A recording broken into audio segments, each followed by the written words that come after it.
We're going to continue looking at our modifier sets, and for this one I took our default cube, I added some loop cuts into it because this modifier is called the mask modifier and you can do vertex groups with it. So I go to add modifier, under generate, if I select mask, so that's the seventh one down here, and when I tab out of this shape, it disappears, and I think that'll change if we create a vertex group. So I'm going to go right next to my modifier set is vertex groups, and I'm going to go down to add a vertex group.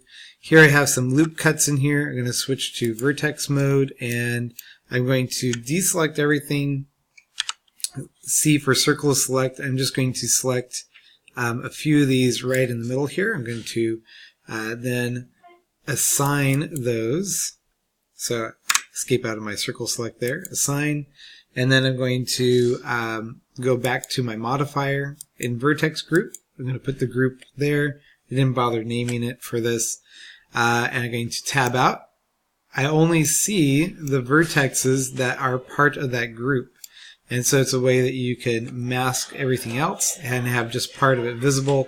You can also turn on or off the renderability or the visibility, so it's a good way to be able to do like a section cut or whatever in a model. And that's all for that one.